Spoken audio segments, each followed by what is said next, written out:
Hello बच्चों, कैसे हैं। आशा करता हूँ आप लोग अच्छे होंगे। एक बार फिर से मैं आपके लिए कक्षा 10 की गणित का दूसरा चैप्टर जिसका नाम है बहुपद लेकर आया हूँ। इसकी 2.1 एक्सरसाइज हम लोग पढ़ चुके हैं, जिसमें ग्राफिकल मेथड से हम लोगों को शून्य ज्ञात करना था। अब हम जो आगे पढ़ने जा रहे हैं, बहुपद में हमें एक बहुपद दिया रहेगा और उस बहुपद द्विघात बहुपद के हमें शून्य ज्ञात करने पड़ेंगे।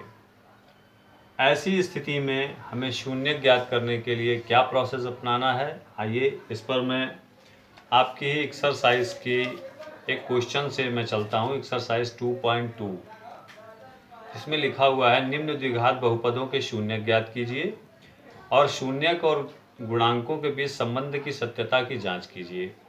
तो यहाँ पर मैं एक क्वेश्चन के माध्यम से आप लोगों को शून्य ज्ञात करने की विधि बता देता हूँ और उसके बाद मैं आप लोगों को आगे का प्रोसेस बताऊंगा। फिलहाल तो हम लोग बात कर लेते हैं कि हमें शून्य कैसे ज्ञात कर लेते हैं। तो द्विघात समीकरण का जो मानक रूप होता है, समीकरण का मानक रूप वो कुछ इस तरीके से होता है, ax² + bx + c = 0। ये द्विघात समीकरण का एक मानक रूप होता है।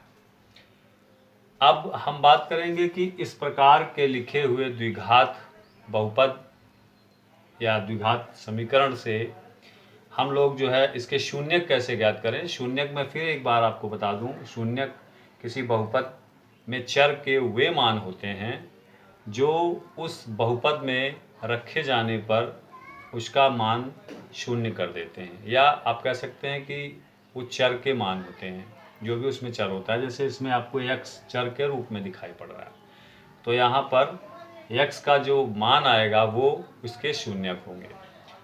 तो शून्यक निकाले कैसे जाने हैं, आइए थोड़ी इस पर बात कर लेते हैं। मैं आपकी एक्सरसाइज 2.2 का एक क्वेश्चन ले लेता हूँ और शून्यक निकालने की विधि मैं उसी के द्वारा बता देता हूँ। जैसे आपकी एक्सरसाइज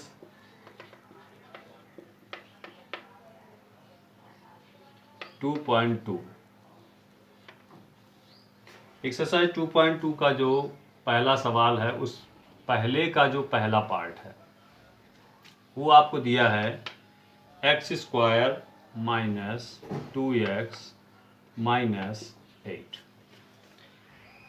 तो बच्चों हम इसके, ये हमारे पास एक बहुपद है, हमें इसके पहले शून्यक निकालने हैं। शून्यक का मतलब होता है x के मान निकालना, यानी जो इसमें आपका एक चर है उसके मान ज्ञात करना। x के मान को ज्ञात करने के लिए जो भी बहुपद आपको दिया हो, सबसे पहले आपको ये देखना है कि बहुपद में आपके कितने पद हैं।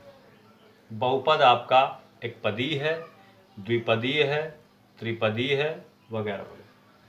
हम यहाँ देखते हैं कि ये हमारा एक त्रिपदीय बहुपद है, यानी इसमें 3 पद हैं, 1 2 3। 3 पद होने की अवस्था में हम लोग 2 प्रोसेस अपनाते हैं। एक फार्मूला मेथड, जो कि कुछ फार्मूले होते हैं, मैं यहाँ लिख देता हूँ। a + b का whole square, a² + 2ab + b² और a - b का whole square, a² - 2ab + b²। या तो इन फार्मूलों पर बेस्ड हमारा ये बहुपद होता है, और जब इन फार्मूलों पर बेस्ड हमारा ये त्रिपदीय बहुपद नहीं होता है तो देखिए हम लोग इसके गुणनखंड कैसे करते हैं। सबसे पहले हमें बहुपद के गुणनखंड करने पड़ते हैं। जब गुणनखंड हम कर लेते हैं तत्पश्चात हम इसके शून्य ज्ञात करते हैं।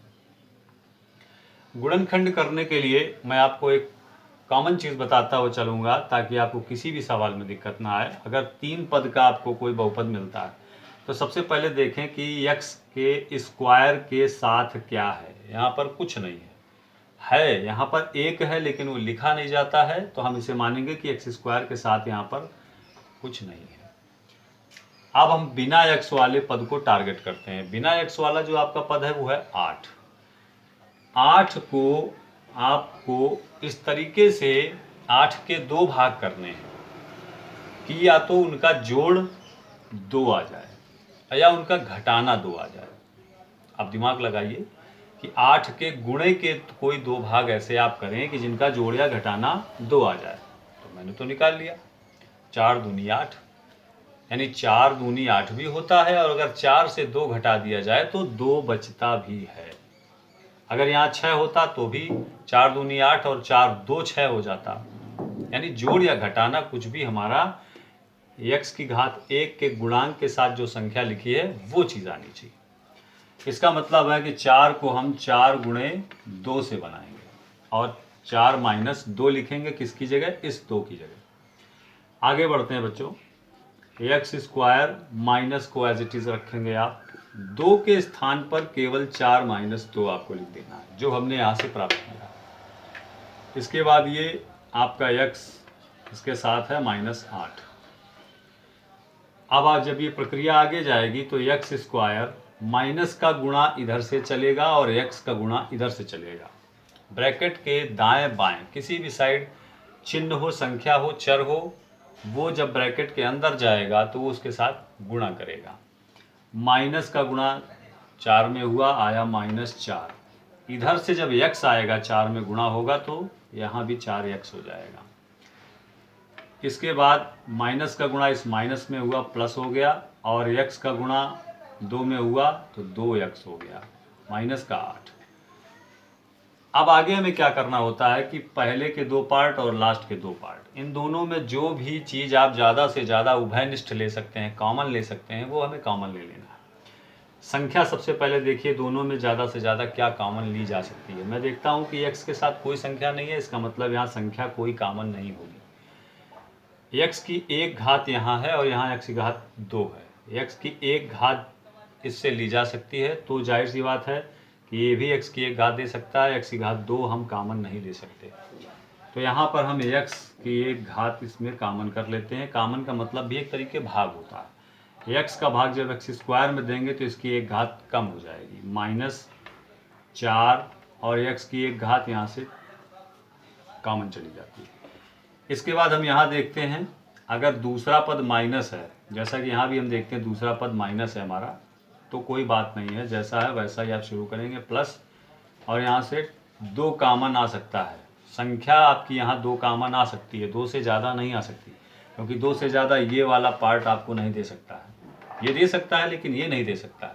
तो जो दोनों में बैलेंस बना के चले वो संख्या में कॉमन लेनी, तो 2 हम यहाँ से कॉमन लेंगे। अब x हमें ये दे सकता है बट ये नहीं दे सकता, इसलिए x कॉमन इसमें नहीं हुआ, केवल 2 गया तो केवल यहाँ x बचेगा, माइनस एज इट इज रहेगा। 2 का भाग आप 8 में कर दें, 2 चौको 8। अब आप देखें दोनों में ये चीज़ एक जैसी होनी चाहिए। अगर दोनों में आपकी ये चीज़ एक जैसी नहीं आती है तो आप मान लें आपका गुणनखंड का प्रोसेस, शून्य ज्ञात करने का प्रोसेस कहीं ना कहीं गलत है। अब हम क्या करते हैं कि इस चीज़ को हम पूरे स्टैंजा से कॉमन कर लेंगे। x - 4 को हम इस पूरे से निकालेंगे तो देखते हैं क्या बचेगा। बच्चों यहाँ से अगर हम x - 4 को निकाल लें तो हमको केवल x दिख रहा है, यहाँ से हमें x मिला। इसके बाद यहाँ से x - 4 गया, 2 बचा। ये आपके इसके फैक्टर हैं। अब क्या करना है कि जब इसके हमें शून्यक निकालते हैं तो इसको हम बराबर शून्य के कर देते हैं। यानी शून्य निकालने का मतलब है कि x की हम वैल्यू कोई रख रहे हैं और जिसका कैलकुलेशन होकर के, हल होकर के ये वैल्यू पूरी शून्य हो जा रही, तो हम पहले शून्य ले लेते हैं। अब अगर किन्हीं भी 2 चीज़ों का गुणा शून्य है तो या तो ये शून्य है या तो ये शून्य है। एक संख्या जब तक शून्य नहीं होगी तब तक उन दोनों का गुणा शून्य नहीं आएगा। अब आगे बढ़ते हैं कि जब हम मान लेते हैं x - 4 आपका शून्य है, तो इसका अर्थ है कि 4 उधर भेजेंगे तो x बराबर 4। इसी प्रकार इसमें हम बात करेंगे जब x + 2 शून्य है, 2 को उधर भेजेंगे, पक्षांतर करेंगे तो ये x बराबर -2 हो जाएगा। आपने इस बहुपद के शून्यक निकालिए, x बराबर 4 और -2, ये आपके इस बहुपद के शून्यक हैं। अब इस प्रश्न में आपको दिया गया है गुणांकों के बीच संबंध की सत्यता की जांच कीजिए। तो बच्चों गुणांकों के बीच क्या संबंध होता है, मैं थोड़ा इस विषय पर आपसे चर्चा करना चाहूँगा। मैंने अभी आपको बताया कि ये आपका स्टैंडर्ड रूप होता है, ax² plus bx plus C is equal to 0। अगर हम ये मान लें कि इसके शून्यक जो ये हमने अभी यहाँ निकाले हैं, जैसे x का मान 4 आया, -2 आया, अगर हम मान लें कि इसके इसी प्रकार के मान जिनको हम शून्यक भी बोलते हैं, मैं बार बार इसलिए दोहरा रहा हूँ आप कंफ्यूज ना हो, कि यदि इसके हम वही मान लें कि एक अल्फा है और एक बीटा है, तो अगर हमें कोई भी इस तरीके से बहुपद दिया हो तो हम इन शून्यकों का योगफल और गुणनफल बिना इस विधि के निकाले हम प्राप्त कर सकते हैं। तो इन्हें हम मूल भी बोलते हैं, ये हमारे बहुपद के मूल भी कहलाते हैं। बहुपद ये है अल्फा बीटा जो हम मान निकालते हैं, जैसे यहाँ 4 और 2 हैं, ये शून्यक भी इनका नाम होता है, ये x के मान भी होते हैं और इन्हें इनके इस बहुपद के मूल भी कहा जाता है, तीनों एक ही नाम है। अगर हम मान लें कि ये अल्फा बीटा इस दिए गए बहुपद के मूल हैं, हम सीधा बिना ये प्रोसेस किए 4 और -2 बिना इनको प्राप्त किए अगर जानना चाहें कि इनका जोड़ क्या होगा और इनका गुणा क्या होगा, तो इसके लिए एक सिस्टम होता है, एक फार्मूला आप कह सकते हैं कि मूलों का योगफल, मूलों का योगफल अल्फा प्लस बीटा बराबर -b/a और मूलों का गुणनफल, मूलों अर्थात शून्यकों अर्थात x के जो मान आते हैं, ये तीनों एक ही चीज़ हैं, मूलों का गुणनफल। तो मूलों का गुणनफल जो होता है वो होता है c/a। a आपका ये है, b ये है, c ये है। आप समझ सकते हैं a b c जो इसमें प्रयुक्त हो रहे हैं वो इस मानक रूप से लिए गए हैं। इसको आप सबसे पहले इससे तुलना करेंगे, इसकी इससे, तब आपको a b c प्राप्त हो जाएंगे। आपने इसके सॉल्विंग मेथड को समझ लिया, इसके आपने शून्यक निकाल लिए। अब हम इसके शून्यकों का इसके साथ इसके सत्यता की जांच करेंगे। इसमें लिखा गया है कि निम्न द्विघात बहुपदों के शून्यक और ज्ञात कीजिए और शून्यक तथा गुणांकों के बीच संबंध की सत्यता की जांच कीजिए। तो जो हमारे मूल निकले हैं वो निकले हैं 4 और -2। जो हमने मूल निकाले, या आप कहें कि शून्यक निकाले, शून्यक लिखते हैं, इन्होंने शून्यक की बात की है, शून्यक इन्होंने निकाले हैं जो वो निकले हैं 4 और -2। तो 4 और -2, इसका मतलब ये हुआ कि आइए हम लोग इस विधि से हम इसका योगफल और गुणनफल निकालेंगे। तो ये मानक रूप होता है, हम इसकी इससे तुलना करेंगे। यहाँ x² के साथ a है और यहाँ x² के साथ 1 है। तो दिए गए समीकरण की तुलना ax² plus bx plus c से करने पर, जब आप तुलना करेंगे तो a का मान 1 आएगा, b का मान -2 आएगा। आप याद रखें, चिन्ह सहित लेना है। b का मान -2 आएगा और c का मान -8 आएगा। अब हमें योगफल और गुणनफल निकालना है। तो मूलों का योगफल मतलब alpha plus beta. Alpha plus beta होता है -b/a। तो माइनस, ये तो हमारा फार्मूले में है, b कितना है -2, इसमें भी एक माइनस है इसलिए ब्रैकेट में लगा के रखेंगे, -b/a, a का मान 1 है, माइनस माइनस प्लस हो जाएगा, 2 बचेगा, 2/1 मतलब 2। अब आ जाइए मूलों का गुणनफल। मूलों का गुणनफल निकालते हैं। तो मूलों के गुणनफल के लिए दिया गया है c/a। c की वैल्यू आपकी दी गई है -8। पहले लिख लेते हैं c/a। c की वैल्यू है -8 और a का मान है आपका, यहाँ से देखते हैं 1, इसका मतलब ये आया -8। यानी अगर हम इसके शून्यकों को जोड़ें तो 2 आना चाहिए और उनका गुणा करें तो -8 आना चाहिए। हम लोग इसके शून्यक ऑलरेडी निकाल चुके हैं। ज़रा सत्यता की जांच कर लेते हैं, ये सही है या गलत।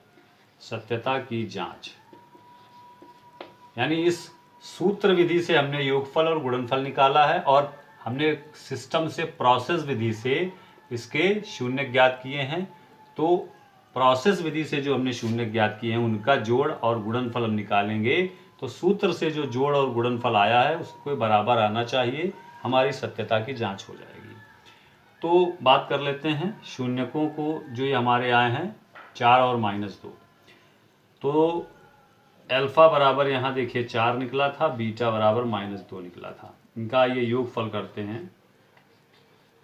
तो योगफल इनका जब जो आप जोड़ेंगे इनको तो 4 + -2, तो ये प्लस माइनस हो जाएगा, यानी 4 - 2 और ये बराबर 2। तो देखें आप अल्फा प्लस बीटा जो हमने डायरेक्ट सूत्र से निकाला है वो 2 आया है और यहाँ भी 2 आया है।